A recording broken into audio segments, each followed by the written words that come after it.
Bonjour à tous, c'est Jean-Luc Rose sur sa chaîne YouTube. Aujourd'hui, nous allons parler de l'A400M d'Airbus qui peut désormais tirer des missiles. Derrière les prochaines évolutions de son avion de transport militaire, l'A400M Airbus annonce une transformation militaire majeure. Un cargo peut désormais frapper à plus de 500 km, une capacité qui efface la frontière entre cargo et plateforme de combat. Une palette standardisée chargée en soute embarque des munitions et leur système de largage intégré. En vol, un parachute extrait par la rampe arrière. Les engins se stabilisent, éjectent individuellement, allument leur propulsion et filent vers leur objectif. La 400M, lui, reprend sa route. Aucune fixation sous voilure, aucun chantier de transformation.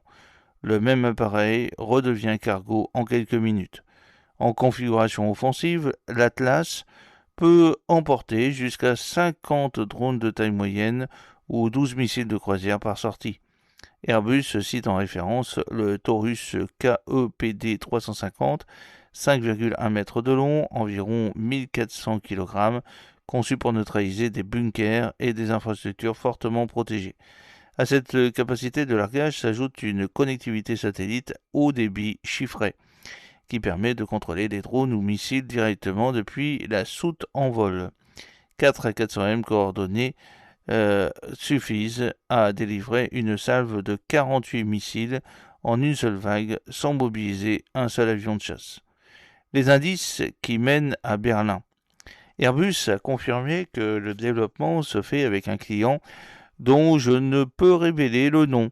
Le système a été dimensionné autour du Taurus KEPD 350. Parmi les nations opératives de l'A400M, deux seules utilisent ce missile, l'Allemagne et l'Espagne. Le 24 avril 2026, la Luftwaffe recevait son 53e et dernier A400M lors d'une cérémonie à Wensdorf, en présence du ministre de la Défense Boris Pistorius, devenant le plus grand opérateur mondial de l'Atlas. Michael Knoll, responsable du programme chez Airbus, a cité explicitement la variante Motor Chip et le couplage avec des armes palettisées à longue portée. Le même jour, MBDA livrait sa 600e unité de Taurus KEPD 350 à la Luftwaffe. 6 jours séparent l'annonce du 18 avril et la cérémonie de Wendorf. Les deux agendas se recoupent. En février 2022, Airbus réalisait en Allemagne du Nord le premier largage en vol d'un Remote Carrier, un drone DO DT-25 depuis un A400M avec sa connectivité en temps réel vers l'avion-mère. 10 mois plus tard, en décembre 2022, la Bundeswehr, le DLR et plusieurs industriels allemands participaient à une première mondiale lancement, opération et remise au contrôle au sol d'un démonstrateur Remote Carrier depuis un A400M en vol. Airbus a qualifié l'essai de succès complet. La direction générale de l'armement française conduisait sa propre campagne en janvier 2026. 72 maquettes inertes représentatives de drones éjectés en 3 vols, 51 par la rampe arrière, 21 par la porte latérale. Le 14 avril 2026, 4 jours avant la publication d'Airbus, le général Jérôme Bélanger, chef d'état-major de l'armée de l'air et de l'espace, déclarait devant l'Assemblée nationale que la soute de la 400M était appelée à devenir un véritable système de combat. C'est le précédent américain. En août 2021, un premier test impliquant un EC 130 SJ et un C-17A démontrait aux États-Unis la faisabilité de largage de missiles JASSM-ER depuis un avion de transport dans le cadre du programme Rapid Dragon. En novembre 2022, lors de l'exercice Atreus 22 au-dessus de la mer de la Norvège, un MC-130J effectuait le premier tir opérationnel complet avec participation polonaise. Le conflit ukrainien a déjà imposé la logique du système aux états-majors, frapper à longue distance avec précision sans exposer d'équipage à la défense adverse. Le Taurus remplace le JASSM-ER, la 400M remplace le C-130. Au printemps 2026, 139 A400M ont été livrés sur 178 commandés avec 39 appareils encore en carnet de commande. Chacun peut intégrer le module de frappe sans investissement dans une flotte nouvelle.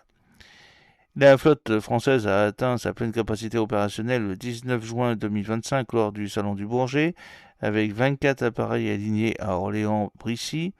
La cible de livraison initialement prévue à 50 unités a été abaissée dans la loi de programmation militaire à 35, puis relevée à au moins 37 appareils d'ici 2028 par l'amendement contractuel numéro 288 d'octobre 2024.